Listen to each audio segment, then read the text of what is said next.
I'm going to be talking about a very sensitive topic today, and I'd like you to listen with an open mind.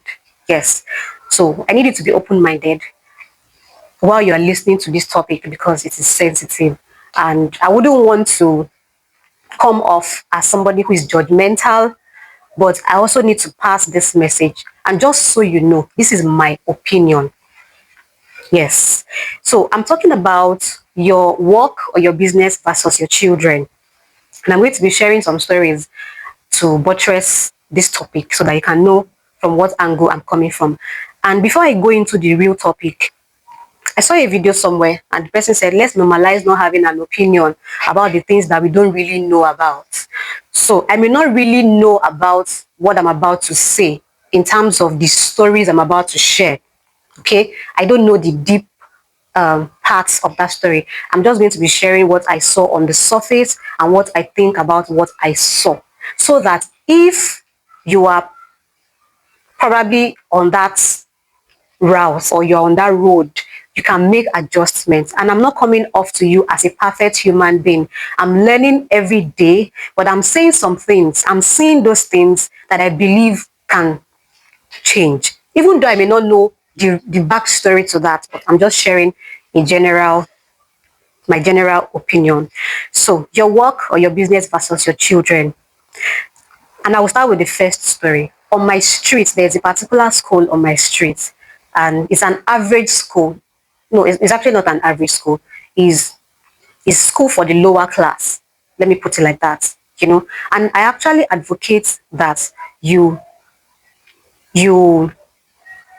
fend for your family based on your capacity. I'm not here to say go above your means, but ensure that whatever capacity you have, let it reflect on the way you train your child. Okay, so this school is on my street, and I noticed one day I was coming back from my morning runs and I saw a very beautiful car. I'm not really good with car models now, but when I say a car is beautiful, just know that that car is beautiful. It's almost brand new, but it's a very nice car. And a well-dressed man came out from that car, and the sun came down from the car and entered the school. Now, I'm trying to understand what was going on while I was walking, while I walked past them. And I'm thinking in my head, if a well-dressed man like this, that has this beautiful car, well kept, like you will know that this man spends money on his car because he likes good thing for him to have bought that car. He did not go for Mikra. He didn't go for Kurupe, the one we call Kurupe. He went for this car. It shows that he paid attention to what he likes and he's also taking care of that car. And I'm wondering, is it that, the question that was just running in my head that very day is that, is it that this is the school that this man can afford for this child? That's the question, and I want you to answer that too. I'm not going to answer it, but it was really strange for me to see a well-dressed man like that. Now, you may say that he's probably struggling with his finances, but from my own point of view, from where I'm sitting here, what I'm going to say is that I believe a car is not an asset, except you're using it for Uber or you're using it for public transport, or the car is generating money. Your car will always make money from you. And if you drive here, you know that sometimes, not even sometimes, many of the time, the car just decides to do nonsense on the days that you don't expect, and then you spend money that you don't expect on that car. Why? Because you want that car to be back on the road for you to be able to move from one place to another. So why would I be able to afford a car like that? You may say he borrowed the car. You may say they dashed him the car. That's what I'm saying that, or that was why I said initially that I don't know the nitty-gritty of the story, but I'm not judging. I'm just giving my opinion, because if somebody like that can afford to take care of that car, he's probably earning well. He's probably earning well. And I don't think that school is fit for that child because he is not below average. And you can also argue and say that there are people who are below average who are so bent or hell bent on keeping up appearances, and that is where the problem comes in, because your child is not negotiable when it comes to a lot of things. I believe that if you have the capacity to train that child in a better school than that, you should take that child. The second story was the one that my husband shared with me. He said while he went to pick the kids in school one day, he sat down and he was waiting for my son to bring his school bag. And then he described the car now. Oh God, I can't remember off my head. And the way he described it, he was like, damn, the car was sweet. It was perfect. The car, as he, motor talk bear, that's what we call it, like solid car, solid ride. And then the car drove in. He drove in and parked. And when he saw the boy, he was like, no, maybe the boy was just supposed to pass. Maybe that's not his daddy. And to his surprise, the boy opened the boot, dropped his bag, his lunch bag, and entered the car. The man reversed, and then he drove off. He drove off, and he was just dumbfounded. Like, come on. See, it's not everybody that will be beautiful, like beautiful. It's not everybody that will be fair. It's not everybody that will be chubby. But you understand what I'm trying to say. You will see a child that is well taken care of, a child that feeds well, a child that is well attended to, a child that is well groomed. It will show. The child may not be Agbani Darego like the Miss World or the most beautiful boy, or sorry, the most beautiful girl or handsome child in the school. But you will just know that this child is being attended to. Now, the point is, he may look like his father, he may look like his mother, but the nutrition of a child and how you tend to a child, it will be obvious. And the way he said it in a way that he was really disgusted. Like, come on, you can do better than this. And that's where I'm coming from. We have some parents that are so keen about their own appearances that they forget about their children. Not forget totally, but they give them hand-me-down. Hand-me-down in the sense that, let's say, for example, you're busy, you're working. There is no intentionality in what your children will have for dinner, and then you just make do with what is available. Sometimes you can be working. I used to, before I decided to start doing things right, I was tending towards this part, and I quickly caught myself, and then I started doing things the right way. It's not like I'm doing it effortlessly now. It's not like it's coming natural to me now. It's not like it's easy, but with the intention that I want to be intentional about how I take care or how we take care of these children, it will help you make some decisions. Sometimes you can be working and you are carried away with the work, with your laptop, or you are a craft person, you're working, and it's time for your children to have dinner. And because you have not planned what they will eat, you just give them hand-me-down. Hey, we'll just go and make bread, add butter, or take gari, add granite and sugar. Or, this night, though, I don't know. Maybe people should just go and boil rice. Maybe they ate rice in the morning, they ate rice in the afternoon, and you're asking them to eat rice again just because you don't want to leave what you are doing. That is not being intentional. And it will definitely reflect on these children. Now, I know there are some people who are overwhelmed with work and they believe they can outsource the care of their children. That's from my own opinion, or let me say from my angle here. I believe every other thing can be outsourced, but not the care of your children. But some people get it twisted that they work pretty hard to keep up this life, which is their work life, and then they don't put in the effort to keep this life going. Because you believe they are still children, and what do they know? They cannot understand. After all, we are working for them.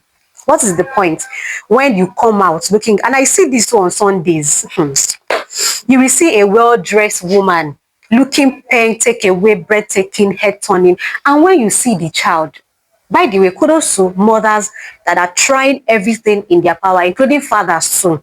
Kudos to fathers that are showing up for their children. Kudos to the mothers that are working and still showing up for their children with intention, that are there for them in terms of taking care of their nutrition, their feeding, their well-being, their mental health. Kudos to you, because it's not an easy job. It's a it's a huge task that we struggle with every day. So please don't prioritize your work life and then neglect your family life, especially these children. You will see some women, like I was saying, looking really well dressed, and when you see their children, they'll just carry one cap like that and just slam on the children's head. The sock to be dirty. Even in school, when you go to pick the children, you will know there's this particular girl. She doesn't come in a car to school. She comes on bike. But if you see this girl, you will know that she's well taken care of. She's always looking neat. Her hair is always done. You will see the effort. And you also see some people who drive their children to school. And when those children come out from the car, you just be like, oh my God, no way.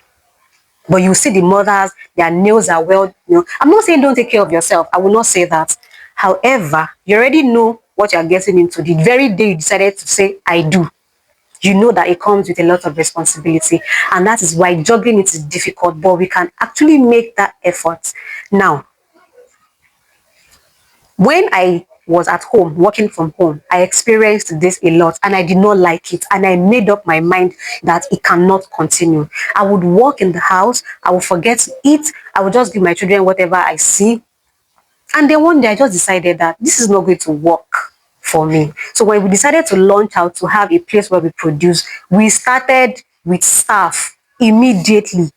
We started with people that we place on salary immediately, because I know that I want to be able to close by so time, because I want to go home to my family and plan. Even during the day, I'm already planning what is for dinner. Sometimes I forget. I will not lie. I forget too. But during weekends, I ensure that I have something in the freezer, that on those days when I'm too tired or overworked, I have something healthy for them. So please, don't prioritize your work over your children, because you may say that you are doing all of this because of them.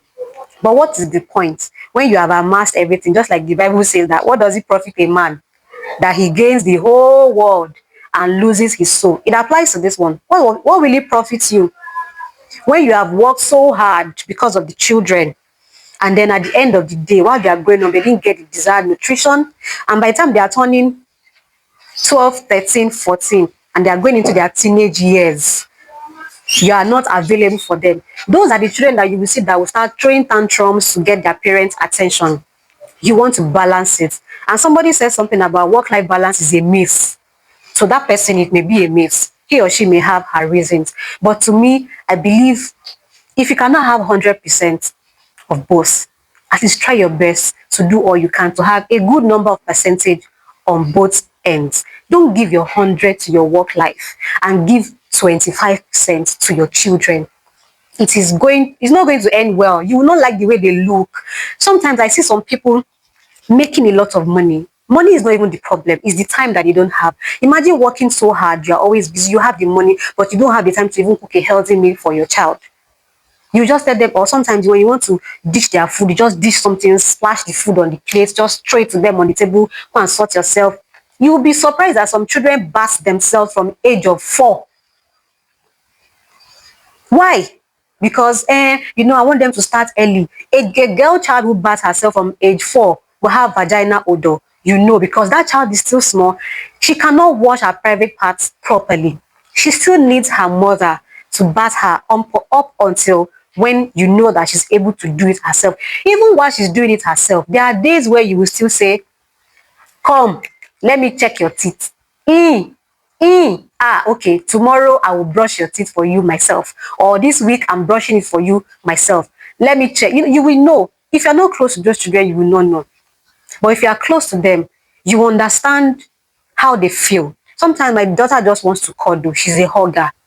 She will just come and my body's pinching me, I'm like, I want to be like, But in that moment, I'll just catch myself, bear whatever it is I'm going through, and just allow her to hug. I may not be comfortable, because while we were growing up, they didn't teach us hugging. That's the truth. Many of us grew up with parents that don't know how to hug. They'll be like, okay. They won't even hug you for long. And now we're having children who just want your presence. They prioritize their presence. And yet you still have to fend for them, make money. So what am I trying to say? It's a lot of work, but it can be done. And this brings me to the summary of this video. Something must give. Yes. While your children are growing, you cannot have 100% of work life. If you are the kind of person that's too focused, that you want 100%, I used to be a perfectionist. I want my job to be done in a certain way, like this, like this, like this. Because of my children, I had to hire staff. And it took a while before they understood how I love my work to be. Is it perfect like my work? No. Will it get better? Hopefully. But so far, they are doing okay. they are doing well. And this affords me the time to be able to come to work at a particular period, plan my time. I take them to school. I have a routine. Yes, it may not be like that every single day, but I have a routine that I can work with just because I have a young family that I want to pay attention to. Is it all the jobs that I take? No. Is it painful to reject jobs? Yes, sometimes. But if I place both on a scale, this weighs more for me than this. Do I need this one? I need the money. Do I also need my children to be good in all ramification? Yes. If I cannot have both, then I shift base. I prioritize one over the other. Those are the sacrifices that you need to make as a mother or as a father if you're watching this video. Please don't be like that man that will take care of himself and not prioritize his children. Don't be like that mommy who is always working, and giving the children hand-me-down and not being intentional.